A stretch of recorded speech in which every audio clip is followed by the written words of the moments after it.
I have totally lost count of what day it is or what the date is today. All I know that it is Cybersecurity Awareness Month.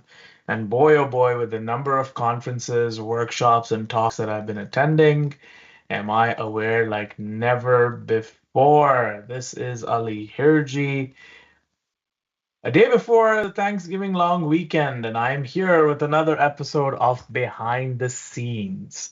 Now, usually, all that we end up doing, not all, but really with a lot of intense detail, is we go back and replay previous modules and sort of go through what were we thinking, what did we miss, and sort of try to analyze it.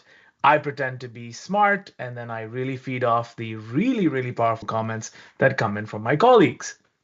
But today, before we dive into Module 2 in Ottawa, you will remember last week we sort of left in the starting points of Module 2 and then onwards to Module 3, I want to do a little bit of a shout out. And I'm going to ask the AV team to pull up this video. You know, they say plan big, but start small. Now, I've had the privilege and the honor of seeing Operation Defend the North from its very infancy stage. I don't think folks understand how the plans come together and the small pieces. Take a look at this video really, really quickly from earlier this morning. I'm Roshan Khan, and this is ODTN News. Now you probably are wondering, why am I showing you this video right at the start? 3 reasons. Number 1, what I said before. Plan big, but start small. There's a lesson in this when it comes to planning your own tabletop exercises. You might have this grandiose vision that you want to get everybody part of your awareness program, but think about the small little steps that you need to take. Yeah, there's this grand vision of Operation Defend the North where we simulate an attack. But you got to get the small little pieces all together, and it takes time. We started off with recording just outside a building. Now you're getting to a point where you're recording in different situations, different scenarios, and different contexts. That elevates the experience even more. Number 2, I think it's very, very, very important to realize that to create an immersive experience, you have to create a near real life-like situation. Seeing all of the cameras around you, seeing the lights go off, seeing a reporter with a mic, it really puts you in that situation. And as Operation Defend the North starts to go across Canada, that's one of the realities that we're trying to bring out in real time. And then the third thing is just to give a shout out, not just to the Operation Defend the North team, but to all of the conference organizers during Cybersecurity Awareness Month. Yeah, all of us can attend, enjoy a good meal. It's easy to sit back and criticize. But when you think about all of the work that goes out behind the scenes, it's quite a bit. So a shout out to everyone who's playing their part in making sure that we remain aware as ever before in 2025 Cybersecurity Awareness Month. And with that, I'm going to introduce 2 wonderful individuals who played a critical part in Ottawa. We have Alex and JF. And Alex, I'm going to start off with you, not because I'm as usual unprepared, but because I think you always set us up really well. Module 2, when we ended last week and we were sort of behind the scenes, you said something interesting and you said we had just got started with the really juicy parts of Module 2. What are those parts that you want to dive into today, Alex?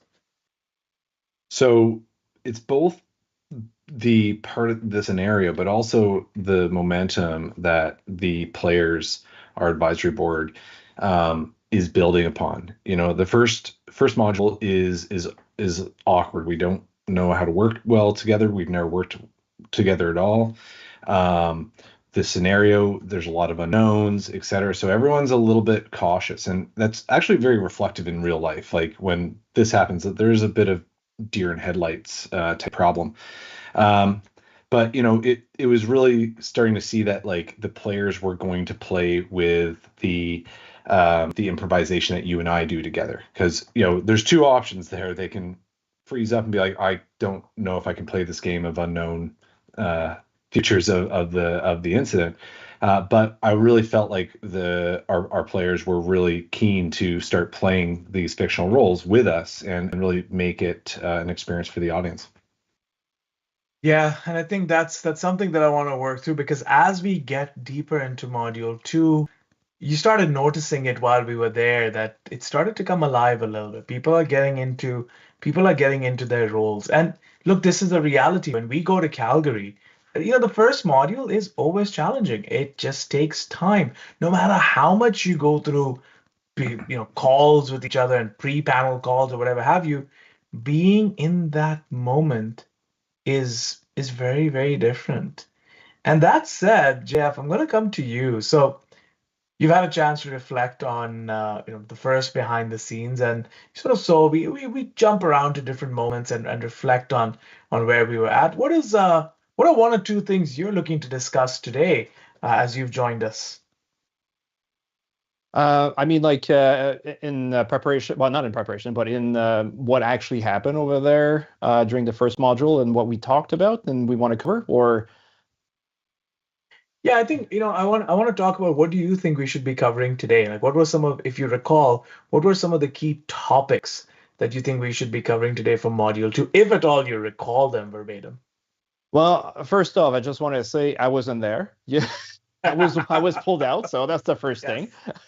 it's true. So my position wasn't there. However, I think there is multiple different things that could have been brought up, and I think one of those things was basically involving more of the public as part of it.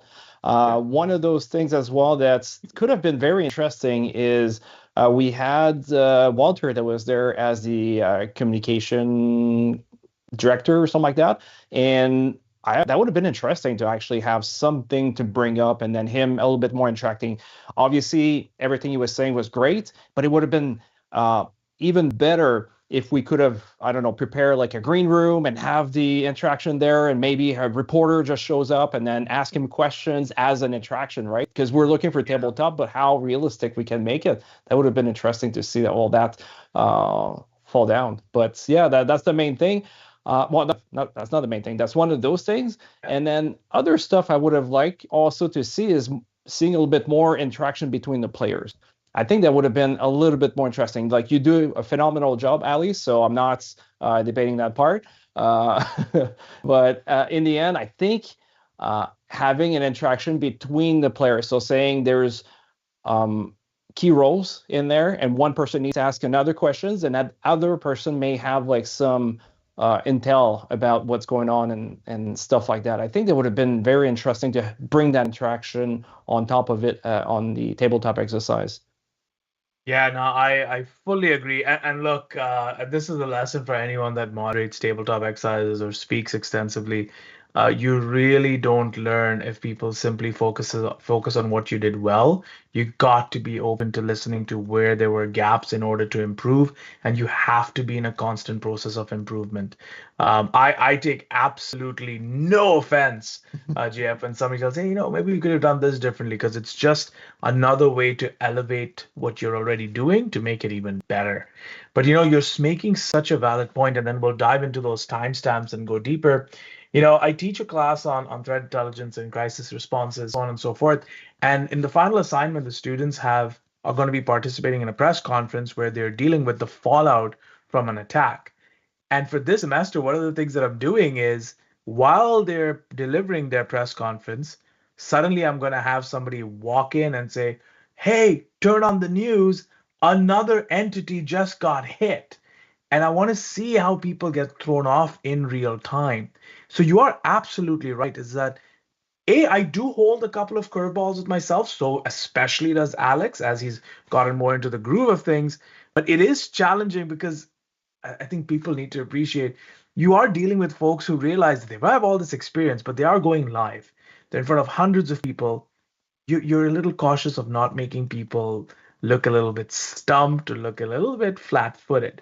Speaking of being stumped and flat-footed, AV team, if we can go to about 14 minutes and 50 seconds. I think this was about the time when George kind of just set the pace on, hey, we're in the module on containment.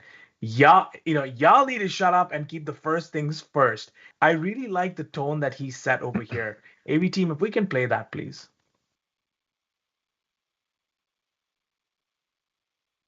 Yeah, You're fervently peeling away at these logs as well. Is there anything that you want to say at this point as I dive deeper?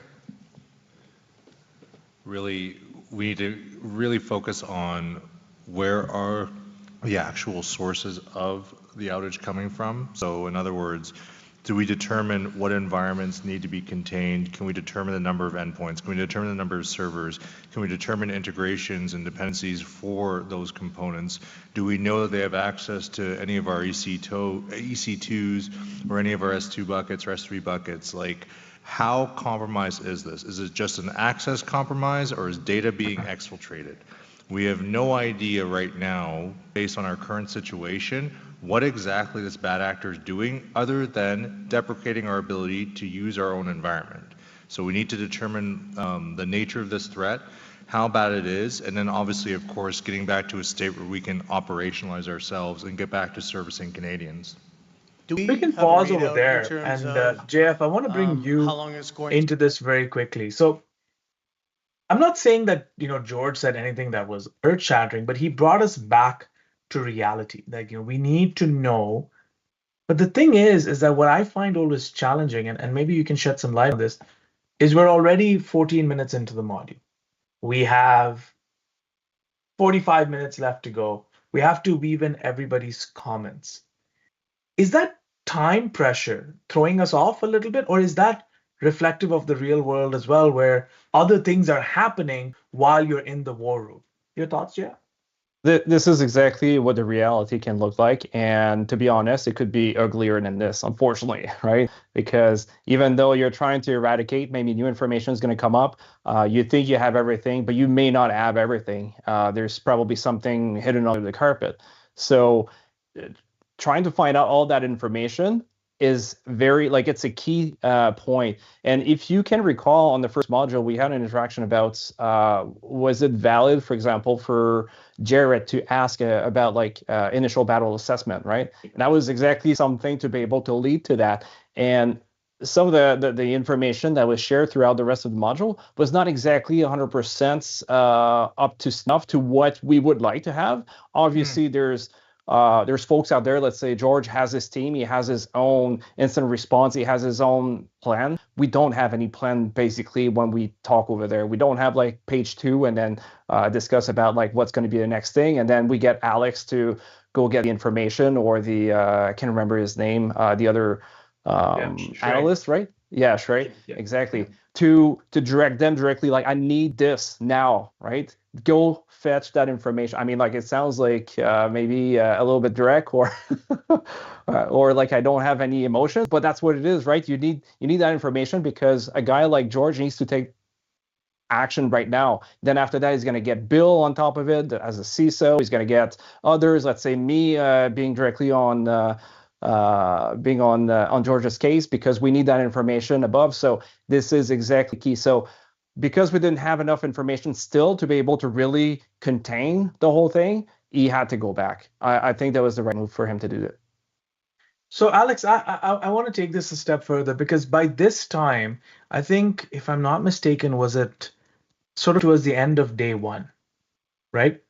And it was a fair question that, and I got this during the break, is, so everything started at approximately, let's say, 10 a.m. We've come to the end of day 1. I think it was roughly like, what, 8 p.m.-ish or something like that we had started module 2. Is it reality that at 8 p.m. we're still saying what's the extent of the movement of the attacker and what do we need to contain?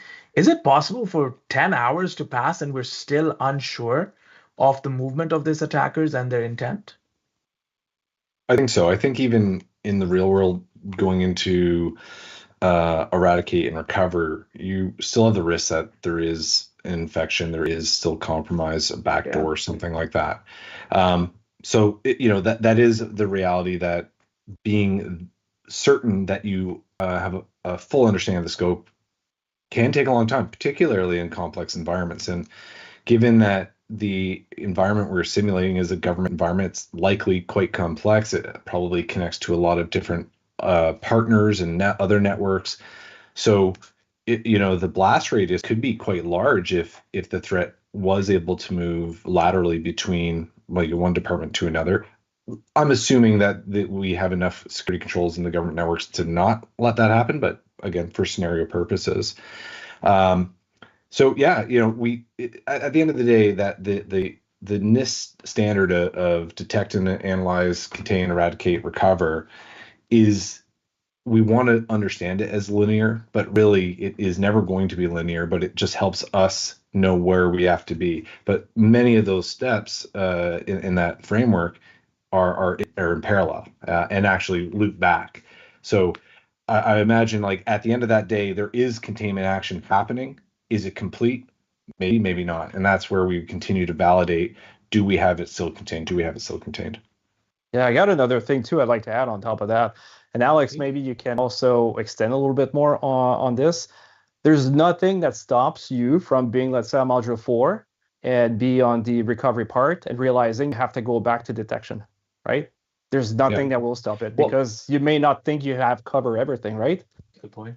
Yeah, before we went live, we were joking around about like what order of modules we should be covering, and one of you guys said like, "Oh, we'll just we'll do recovery today," and I'm like, "Well, that's like the bad CEO scenario where he's just like get it back online immediately," and we've all seen it like where we are pushed to recover before the environment has been ready to go and threat eradicated.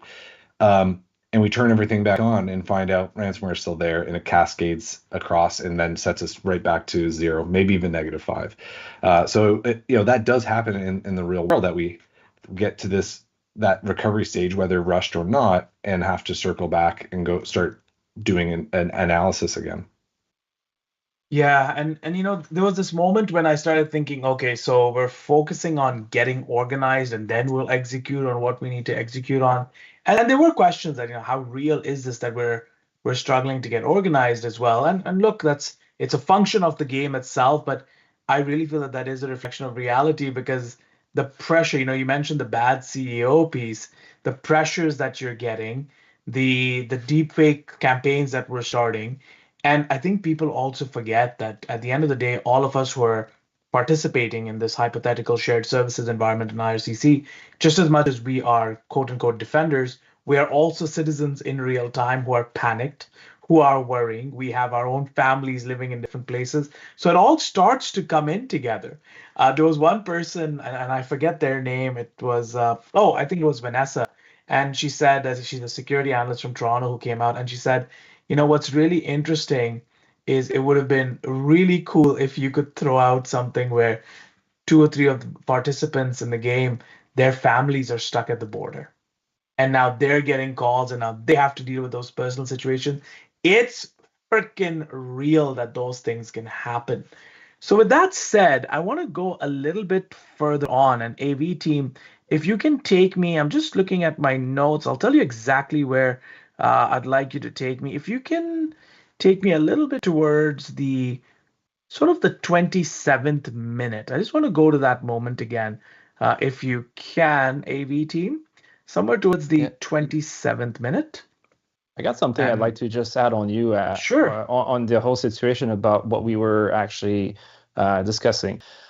I do not think that for us, setting us back was a bad thing in itself, to be honest, right? Because some folks that are probably listening or thinking that maybe the scenarios was not well written or something like that, but that's not the actual case, because these things may happen, and whatever scenario we have in front of us, we have to deal with it. It's going to be like the reality. So I do appreciate everything that you guys done for that. So regardless of what I was trying to comment on this, I want to say it's all good, right? No, absolutely. And as it starts to evolve, this is an interesting moment. Let's tune in. System, and we're going to have to consider whether we allow those connections to persist to receive support from them, or make them come down to the office. So if I can kind of chime in, this is actually causing me, from a finance perspective, to actually be a little anxious. One, have we actually talked to Anthony at all? This email seems as if it may not actually be someone from siberX Solutions, one. And then two, someone in that level does not identify or can't identify what we do, as you said, with shared services. So I'm already in the process of talking to my team and our general counsel to actually start going in and looking at the contracts. We can And pause there's about already service level here. penalties Alex, I want to simply bring because you they are into not this actually. because we had George at one end saying, we need to look at the logs, we need to look at how far this has spread, and we need to get some answers. And then we started diving a little bit deeper, looking at which systems have gone down. We had the map come up. We saw, the West Coast may be impacted a bit, but we were sort of getting a sense of what that blast zone or radius is. As much as you have to deal with the technical side of containment, I really feel that Octavia brought that moment where you also have to start thinking about the overall operational side and the business side. And this was a critical moment. CyberX Solutions is telling us or recommending to us what we do. Was there any liability if we didn't, or were we taking on any risk if we didn't pay heed to what CyberX Solutions were telling us? I mean, there seemed to be that air that nobody cared about what CyberX Solutions was telling us. But, from a layperson's perspective, they have developed the application. They may have some good advice for us, but we didn't pay a lot of attention to them. And then you had Octavia saying, is this even CyberX Solutions? That was, I think, a very interesting moment, a very interesting curveball. But I don't know if we necessarily dealt and dived deeper into that. Your thoughts? So, we were trying to simulate where the contractor had brought in a solution. Now they're sort of embedded supporting it, and the relationship might be a little bit, less friendly. And it is actually really great feedback that, like, could we have dug into that angle more? And we would have had to create potentially like a fictional character to represent that person a bit more, or I put on that hat, one or the other. But it's certainly a good angle, right? Like, on paper you'd think like, oh, these are these big conglomerate companies that build out software for governments, and sometimes they do a good job, but whether it's Canada or US government projects, you see lots of these large organizations not delivering like the product that they intended to or paid to. So things sour, and Canada's got a few black eyes on big government projects that went sideways. So we were sort of simulating that angle, but it is actually interesting, with Octavia bringing up like, is that, are they compromised? And, Octavia is not a CFO in her day job, so she's trying to avoid being too targeted on the questioning, but it was definitely a leading question. Like, well, why would the CFO like be questioning a sales, an account manager reaching out, or even a technical account manager reaching out and providing those details? JF, question for you. We were about, what was it, nearly halfway through module 2, and we still didn't get any additional. We had Shared Services Canada, we had RCC obviously at the table. We didn't hear anything from CCCS. We didn't hear anything from an RCMP route or any. We didn't have any roles to that effect. Was that a missed perspective? I do think so. It was a misperspective because obviously up to the stage, they would have been involved right away, right? So CCCS, for sure, 100%. There's probably the cyber division of the RCMP could have been also informed to be able to support this. This is part of each organization, especially on the federal side, right, to start with, to discuss this directly with CCCS and request support. A lot of the federal organizations, they already have basically a pipe, basically sending all their logs to CCCS. So even though they have a SOC basically directly for them, they will also get CCCS to be able to do some of that, these things. I've seen in the past, and to be honest, like I'm not going to disclose any specific information, but I've seen clients in the past getting calls directly from CCCS saying that they have threats basically going after them, right? And that federal organization didn't know. CCCS found it for them. So it's just to say that they are involved pretty much at every steps, but obviously if an organization sees this and sees this evolving, this is basically, you need to go directly to those organizations and make sure that they support you. They will be there for you. So why not trying to utilize top talent and had it directly to your organization right away. Right? You know what? I'll add to that. That this scenario was challenging to put together because unlike private sector, which is operates in one way, government operates in a different way. And while I definitely have worked on government projects in the past, like it's been a while, and I'm not involved in that world anymore. So we definitely had some misses in terms of missing certain cultural aspects or like bureaucratic aspects. Like I certainly know that shared services has its ups and downs, so I was able to pick on them a little bit. But like that was something that a lot of the audience brought up afterwards. Like, yeah, like this is how it would have happened because this is how the government works this way. I'm like, oh, great, and that's a lesson for us that like the government has a very unique way of operating. That's a bit different than private sector.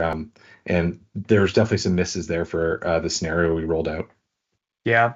It's one of those things, when I was in university, a professor that really left a lasting impact on me, he was from Chile and he had escaped during political turmoil. I don't know if he's still around. I think he is, Professor Claudio Duran. And he always used to tell me, he was like, Ali, think about your thinking. And these gaps, I know folks are probably listening to it and go like, oh well, quite a few moments you find us self-flagellating, or oh, did we miss this? Did we miss that?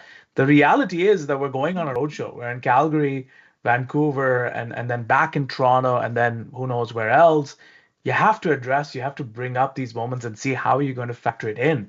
So I appreciate, you both bringing this up. But Jeff, if I can ask you, let's say, we had Triple CS at the table, etc. Just so our audience knows, and maybe a lot of folks are not familiar with this, is there a particular format or a hierarchy or just a template in which information has to be shared? Do they just show up at the table and say, hey, we're here, show us what you got, and let's poke at this together? Or is there some sort of protocol of engagement? Just curious. Well, obviously, you can just really like go directly on CCCS website right now and check it out. They're going to tell you exactly what you need to do. There's a form that you can submit all your information you have over there, but there's also a phone call that you can go. So depending on the level of organizations that you are, you might already have cultivated an actual connection like with them, right? So. Yeah. If you are close to them, it's going to be so much easier for you as an organization to move forward. And all I can tell you, having spoken with these guys, they welcome this. They want to create that relationship, and that's the word I was looking for earlier. So they want to create that relationship with organizations across Canada. They want to be out there. I'm currently working on something else right now, and it's aligned with CCCS. And that's the goal. They want to reach the population because they have so much to be able to give, but they feel that not enough people are coming to them to go there. So on the protocol side, it's probably a lot of folks going to be wondering, like, why would I contact them, right? Because some people is going to think like, okay, United States movies, like the American movies, NSA, would I want to contact them and then share extra information and then I'm going to be in trouble, whatnot? So no, just you need to get out there. Like they want to be able to help you out. So at the end of the day, I've got a similar story that one of my colleagues used to work for the RCMP is like public outreach, and their biggest challenge was the stigma that we all used to know from the 2000s that if you call the police, they're de-racking all your equipment and then your business is turned off anyways. So there was a culture of not notifying police of cyber incidents. But the downside of that is that thus the reporting is low, thus the funding is also low, and that's impacted actually being able to do something. And, we do know that it is quite challenging to prosecute somebody on the other side of the world, but this was this chicken before the egg problem, very similar to what you were saying, JF, is that they wanted the reporting and they were even promising not to de-rack your stuff. And, it's in the cloud anyway, so there's no de-racking these days anyways, right? But it's a sad state of affair, and like that was her job, was just to start engaging private sector to be like, it's okay to call us. Yeah, if you also, I don't know if you guys recall, there's also the hacker from Gapno. Have you guys heard about him? No. No, so it's actually something you can get on YouTube. I know it's a little bit more on the French side. I think they do have an English version, but it's basically that guy in Gatineau was a federal worker, right? He was working there, but on his off time, he was actually one of the guys that was distributing one of those ransomwares to colleges, to hospitals, and so on, and he made millions out of it. I cannot recall exactly what's the actual name of the ransomware it was distributing, but it was just nuts. The thing is, because some organizations were able to talk with the police and RCMP and the likes, eventually they found the key to be able to decrypt all the files, right? So instead of paying upfront, well, you got the government that found exactly how to decrypt all the files, then share the key for free, right? Instead of having someone else saying, I got the key, give me a little bit of money because of my time and so on to develop this. And then after that, you can get all your stuff. So you don't have to pay the Bitcoins. But at the end, it's you got to be able to work together. And obviously, maybe there's a stigma, like you were saying, Alex, that people are just not confident enough to share information with law enforcement. But they're not there to screw you, especially if you're under attack. You're scared about your reputation. Well, it's probably going to be worse if you don't try to take advantage of the help you can get, right? Because it might get worse at the end. There's also some data out there. If you check that every day an organization is not operational, it's going to cost you money. So again, a bad CEO is going to say, pay it. We need to be able to be operational. Yes, but I mean, if it gets out there, it might hurt your reputation even more. It might get worse. So why not try to deal with this the right way? And instead of giving money to those bad guys, let's have the actual law enforcement helping us to figure this out. I want to just work with that just a little bit, and that stigma piece, and I can take the name. For those of you that haven't had the opportunity to listen to Lena Dabbitt, she speaks a lot about this. She used to be with the RCMP. I believe she's with Optiv now. Met her yesterday at the Province of Ontario conference, and that's exactly what creating those communications between those who have been hit and federal authorities, etc. It may sound like a very obvious path, but in a zero trust like architecture, everybody now suddenly has their backs against the wall in terms of what's going to come next when you bring federal investigators, etc. But I think it's a very important conversation because we didn't have it, but it's one that probably could have opened up interesting areas. But I think there's a reason we didn't have it. And if you go to AV team, if you can go to 38 minutes, this is when I think we got one of the most telling revelations around what exactly is down. And, Shrey sort of played that role really well of, look, this is what I'm seeing. I'm not analyzing it for you. This is what I'm seeing. And I think he did that very well. I just want to tune into this moment round about now, right after Octavia is done, when Shrey starts telling us about what is down. Because I have a couple of questions for this, especially from a containment perspective. That's me waving the wand at Shrey, and now he comes into action. Can you clarify that for me, please? Absolutely. So I've received a couple of questions for the same, that what's the landscape that we're looking at, which applications are down. And from the confirmations that we have received, the immigration application processing portal is down. Any ingestion engines, any ingestion pipelines are all down. We don't have any visibility towards what applications or even files are being submitted or what's being happening on that side. Second, the border security biometrics are also down because they both are interconnected with each other. It seems that the system is interlinked, and I don't want to say malware or virus or anything like that, but whatever that malicious actor is, it has laterally moved throughout those networks and got into that application. These are the two major areas which I'm looking at, which are down and inaccessible by the other government entities. So I'll escalate to CBSA Here comes and let's Alex. let them know that Let's there hear is this. lateral movement that they need to start looking at on their side. We'll focus on our incident, but we'll give them the heads up. Well, I think at that point we have to escalate to level 3 as well. Yeah, now this whole thing of level 2, if we can pause over here, this escalation to level 3, Alex, what's your thoughts? Like, was this that moment? Was it that doomsday moment where everything is down now? This cannot be contained in traditional methods? So first I want to comment on what Shrey and I have to deal with.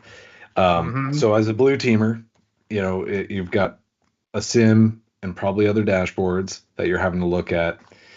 And the movies like Minority Report give you this perception that it's like the gold nuggets are floating around the screen. You just got to pick them up. It's generally not that easy. There's a lot of noise. Even the most tuned sims I've seen, which that's a subjective state anyways, is it's not that obvious, right? And with what Shrey's looking at is generally it's a screenshot. He does have some dynamic content, but all in all, it's not really a sim that we can be pivoting around on. So we want to have a visual aid. It's very boring to watch a blue teamer. So we can't really do that during ODTN. So we're trying to show something and then try to tell a story. And Shrey's getting really good at starting to use the imagination, because all of that, like we have maybe a sentence like there'll be malware, it's going to be on the system, and we now have to start putting a lot of features and functions onto that narrative in real time for the audience to keep it entertaining, and still fairly like technically accurate, not just coming across like some hacker movie. Yeah, and I don't think folks realize that now, of course, in 2026 iterations, when we start bringing out live environments, and then you have a different group of people, maybe in a different side of the room, that are bringing in their updates, that it will change the flow and the dynamics of things, and we start to draw out what may have happened over here. But it was around about this time, you have the economic impact counter that starts coming up, and then now the dialogues are going out that there's been a breach and all of these things. JF, around about this time, we start hearing, okay, the biometric systems are down as well, and almost everyone in the chat was saying, okay, then even if you have certain systems that are live, take them all down and go to manual processing. And that may not necessarily contain the spread of the attacker, but it will allow you to see some movement at the border, and it may buy you some more time. But we never got to that point where we said, okay, let's stop complete digital processing. Let's just continue with the manual process. So yeah, go ahead. I've got a point to that. So one of our advisors for Calgary, he did Vancouver earlier this year. Now he's on Calgary. He does tabletops in the mining sector, and he was doing a tabletop for a big miner that has automated all their haul trucks. So now they've just got these giant trucks the size of houses driving down roads and whatnot. And the simulation was an attack, and arguably it could just be an IT failure that causes these trucks to halt. And he said, all right, mining company, what do you do? Now, the business of mining is about breaking rocks and getting it on trains or boats as soon as possible and as consistently as possible. Every inconsistency costs money. So the halting of these haul trucks would be bad. And then the company is like, oh, yeah, well, we'll go to manual. We'll get our drivers. And like, well, how many drivers do you have now? Because you lay them all off. And in this case, the mining company had 2 for essentially driving it into the maintenance bays. So for how many trucks they had, they would have 2 drivers to be able to start moving these trucks around. And that's really those aha moments the company gets when they stress test their company against a threat, IT or cyber. Jeff, could I ask you, one of the things that I didn't bring up, and it came up in Vancouver, and again, I was struggling with how to raise it just because I think it would throw our narrative way off. Someone had asked, Jeff, the logs that you're looking at, how credible are those logs to begin with? Yeah, that's a big question. Obviously, that's something probably that should have been driven to Alex and ask him, and also what's his name again? Sorry, Shrey, I believe. Shrey, right? yeah. So, and even George, that could have been also another question for him, because being the SOC manager over there, you should know what's going on and making sure that the logs are credible, and then there's non-repudiation in there, right? So some of those things. So obviously this is an intense amount of work to make sure everything is fine, everything is working, the logs are going to the right place, we have the proper access control in place, we have all that stuff that just ensure that nobody else can start go over there and either delete files or make any changes and so on. So this is something that can be very, very difficult to achieve. But obviously, more mature organization with SOCs and with a SOC is going to be able to achieve that. But many pieces, and you know how much it costs to be able to make sure you have all the right logs and all that stuff. Yeah, That's another issue. And then the other part too, if we go to another end, is like, and I'm quite sure Alex, you can relate to this. How many times that you have, let's say, a team that comes in and say, well, I'll give you all the logs, you just figure it out. And you're like, no, not all the logs. How much noise you're going to introduce, right? So you need to go and dissect all of them one by one and make sure that all of them are consistent with the security that you want to put in place, and also the threat detection you're going to directly impose and add directly to your SIEM. So you're going to be extremely careful how you do that stuff, and you need to be able to audit your own system as well. And again, do we know if it has been audited, or when's the last time it has been audited? Making sure that the everything is in place. The other sort of stuff as well that we might want to take a look is, how far can we go, right? So when I was talking about like sending all the logs to one location, a lot of people is going to be like, oh yeah, I mean, like maybe one day is going to be, I don't know, like a gig. But then now think about on the federal side, I'm not too sure what are the like all the different other framework, what they're telling you 100%. But on the government side, they might tell you you need to keep that for 6 years or even 10 years, right? And then after that, you think about the fact, okay, so it's 1 gig just for one application. Now it's 365 gig that I need to keep for 10 years times 10. So like we keep adding up, and that's just like one part of the piece, right? That's not everything. So now you need to dial this down to an acceptable level. But then after that, you're like, okay, so let's, again, tabletop exercise that we're doing, which is great. Now we're going to take a look and we're going to do a simulation of something that's happening. Are we able to reconstruct the actual history, like the story behind it? But then sometimes you got to figure it out. Oh, there's gaps here. But if I have a gap, is that substantial enough to be able to put that in front of a judge eventually, because you need to prosecute someone because you think you have all the right logs or something like this? There's so many little pieces here and there that are going to make your team struggle to make sure that everything is aligned all together. So if you're asking me about like, are the logs, I mean, it's hard to tell because I didn't see all those logs, but to be honest, a lot of organizations could fail if they don't have the right stuff in place, they don't audit it, and they don't make sure that they can build stories again whenever something happened from either a tabletop exercise or an actual simulation driven directly in their SIEM. I'll add to the log conversation because I do like big logs. Because they do not lie. All right, let's go. All right, so we've all had that Splunk t-shirt. So it's funny because like the threat to logs is generally not integrity but availability. The risk to a SOC analyst that like needs data is that missing data source. Like you're logging 999 Linux servers, but that one Linux server didn't get the configuration, unfortunately. Ideally, we are getting past those IT problems, but I doubt it, to be honest. So there is an incomplete problem, but to Jet's point, logging all the things is a dogma promoted by people that sell SIMs and hard drive space and cloud storage. There's a big question, and of all the data that I've ever logged, all the things for client SIMs, 1% was valuable. That's the sad reality. Now, again, 1%. 1%. Because most of the driver for SIM was PCI DSS and fellow standards that just said, you need to log your cardholder data environment. And many started with a cardholder data environment, which was their entire LAN, which meant that everything was in scope and you had to log all the things. And SIMs were sort of hard. Splunk came in to make it easier, just dump it in and maybe query it later.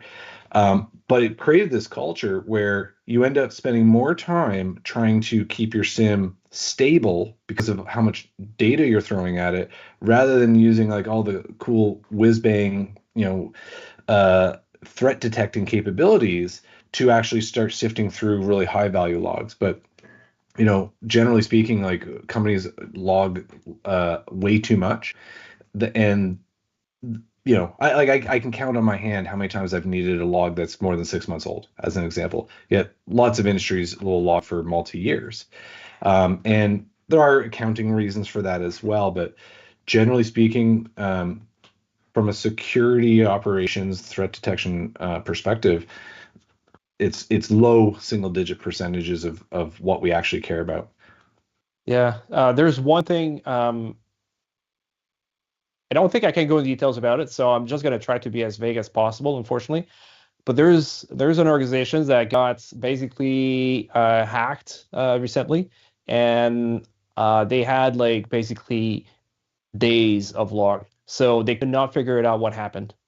They could not go back in time and trying to figure out what happened because it happened before the amount of logs that they had.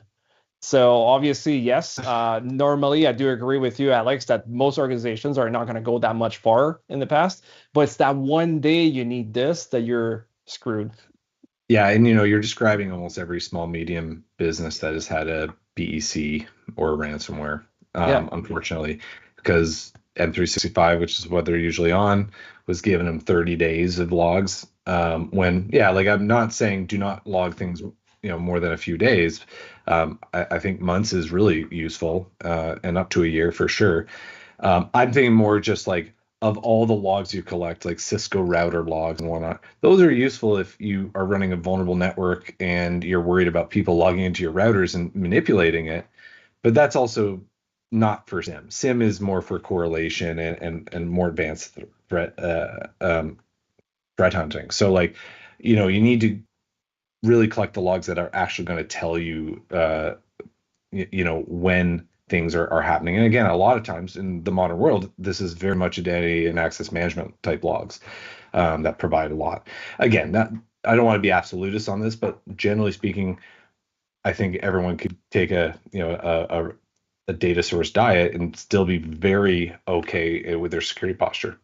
Yeah, and regardless of the organizations that you decide to pick to handle your SIEM, they all have, well, they don't have all different models, but a lot of them is going to be, let's say, Sentinel, for example. It's data ingestion you're going to get through the pipe. It has to go through internet and then get there. The more you ingest, the more it's going to cost you. Then after that, the more it's going to cost you to be able to store it in cold storage, right? So that's one thing. Then after that, you're like, okay, I got Splunk or I got QRadar. Not saying that one is better than the other, but at the end, they may have like, let's say EPS, right? Event per second that's going to go through. So the more events you get, the more EPS you need, the higher the amount of money you need to spend to be able to keep those alive, and then everything else trickle down. So if you think that you're going to be paying, let's say, $5 million to be able to get your SIEM and then your storage and all that stuff, now you're like, oh yeah, okay. We'll coin that commission-driven security standards. Yeah. Yeah, so you just realize it costs you 15 million instead, right? Because you didn't account it for the proper way. So Yeah, anybody going through a SOC 2 audit right now will definitely understand that statement of a commission-driven security standards. But that said, it seems like, although not here visually, our SOC analyst, or whatever his title was on stage, he does multiple things, has infiltrated our internal chat system, and that's Shrey. So Shrey has a message which, you know what, we may not be able to get into Module 3, which is totally fine. I thought we were only going to talk about Module 3, but here we got into these topics about Module 2. Shrey has an interesting comment. He says, look, the dynamics kept changing, and this came in. Now I'm being told it came in through YouTube, so I don't know who to believe right now, but my guards are up. So Shrey says the dynamics kept changing. With systems going down, it was fascinating to see how systems and processes started becoming more reliant on manual processes than being automated. And I think he means than being reliant on AI. And you know what? I think that is a classic observation. Alex? Well, you just have to think about any company that has dealt with ransomware and is trying to recover. And I think like Marks and Spencer's, which again, if your mom's from Britain, you definitely know what store that is. It's a retail store in the UK that used to be in Canada. And they ended up being hit so hard and being so unprepared, reportedly, that even weeks later, they were still like their HR system just didn't come back online. So, in the hiring season, they actually had to have paper applications at stores to encourage people to join. And at the end of the day, just like the mining story, like businesses are innovating, and as they should, but they're not necessarily considering like, well, what happens when the automation doesn't work? How can we run in a degraded state? And unfortunately, and this is essentially called innovation biases, where we will just say, yes, this is the bee's knees. It's great. We only need this many people now, and the robots will do the rest. And we don't factor in that backup plan that, hey, if this goes down, it needs maintenance, whatever, we can still operate at a certain capacity, certainly not optimal, but at a certain capacity. And the companies that don't have that discussion go down to zero capacity when a cyber attack hits and interrupts operations. Yeah, absolutely. And I think one of the things that folks really have to also understand is, while yes, we are talking about an attack which is on the RCC, maybe larger budgets than some of the smaller to medium enterprises, the reality is that a lot of folks who are dealing with these incidents don't have these budgets and may not even have a deficit of tools, but may not be able to have logs that go that far back. And there's a lot of manual processing and combing that goes into trying to reconstruct what has happened and how far do your containment efforts have to go. So with that, I'll ask one last question, and then unfortunately we won't be able to touch module 3 today, but we'll do it probably next week. And again, I don't know where we're going to be next week. I think I'm going to be on the flight to Calgary. I don't know, figure it out. But JF, I'll start with you, and then Alex, I'll come to you with the same question. And I wanted to ask this, but it just didn't flow with the module at the time. So in your books, what is the ideal state you want to be in after your containment efforts? Now, I know you said it doesn't work that linearly. Okay, now we're done containment. Now let's go into eradication. Everybody, wear your eradication hat now. I know it's sort of interchangeable, but what's an ideal state after going through a containment exercise? Yeah, I think you're not going to get two situations the same 100%, to be honest. But obviously, in this case, on the containment side, you know exactly what's going on. You know you have everything under control, and you know it's not going to spread out anywhere else, right? So depending on exactly your TTP, the technique, tactics and procedures that has been utilized, and also depending on your playbooks that you have as well, you should be able to start understanding when you're going to be able to move over. So understanding that system X has been touched, it's basically segregated from the network. It won't go anywhere else. Now we're going to be able to start thinking about like what's going on and then calculating like basically what's going on. So the ideal state is basically, it's just having a really, really good understanding of what's going on and knowing that you're not going to get touched a little bit further. So I don't know if I can add more than this. Possibly Alex could probably add, but it's really, you're good. You feel that you're safe in this case. I mean, probably your operation is still not up and running, right? Because obviously you're going to need to do extra work, but you should be able to be quite confident that it's not going to go anywhere else. And now you're going to be able to move on from this point on, and you should be safe. Yeah. Alex, anything you want to add to that, or everything JF said? Yeah, what he said. All the above. I think it's that like that first time you get to breathe for a second. It's like, doing a workout and being able to like drink some water. It's still, there's a lot of work ahead. And in our world, because it's like represented of this virtual world for the most part, it's very hard for everyone to understand. In my mind, I think it's like I always try to take it back to a physical stance. So we've all seen the movie scene of being a submarine, a pipe burst, the room's filling up with water. They're trying to like cut the water off and seal it. And when that pipe is finally sealed, they're still neck deep in water, but they can breathe for a second. They can regroup. They can do an assessment of current state and now reprioritize what needs to happen. And I think that's really, the end goal. We have to recognize that keep your eye out for reinfection and realizing we didn't get the threat out. But it's that point where there is a bit of breathing. It could even be a shift change, where you get the team that's been working for 12, 15 hours off, and they start bringing on somebody else to start thinking about actually cleaning up the environment. So I think that that's where people should be mentally at the end of containment. Yeah, and you know what? Just in the interest of time, before I thank all the two of you, and again, next week we'll go into module 3 and maybe 4. But I think here's the challenge that I face when sort of just being in the middle of this containment module. It's very difficult, even for the audience that's watching, to resist. Oh, why didn't you have telemetry on this? Why didn't you have observability around this? You could have a real surplus of tooling and people and process, but And depending on information. information, but depending on almost too much information, like as you've said many times, that you don't even know what to do with it. It is one of those things that there's so many things that are happening, all of it happening in real time.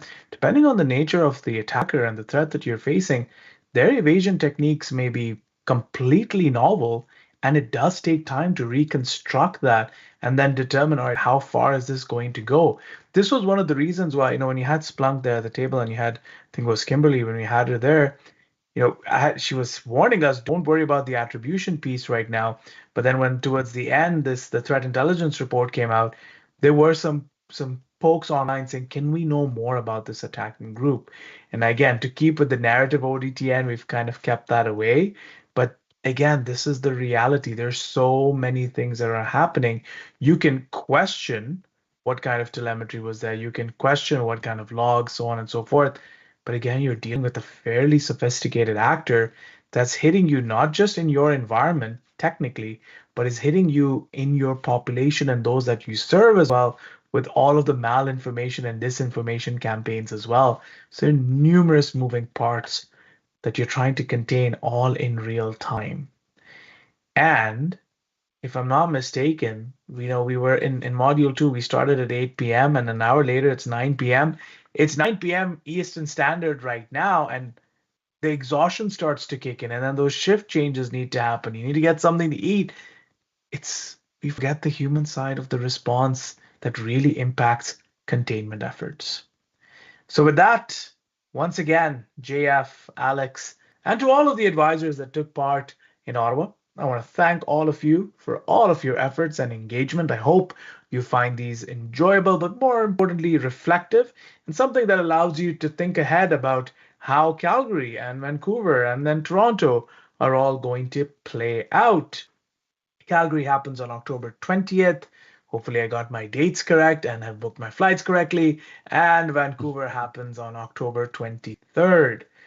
I'll remind you that there's a lot of ways in which you can look at Module 2 and, think, why didn't you do this? Why didn't you do that? I'll leave you with this much. Be curious, not judgmental. It's not an easy deal when you're dealing with containment at that scale. With that, this is Ali Hirji on behalf of the entire Operation Defend the North team and advisors.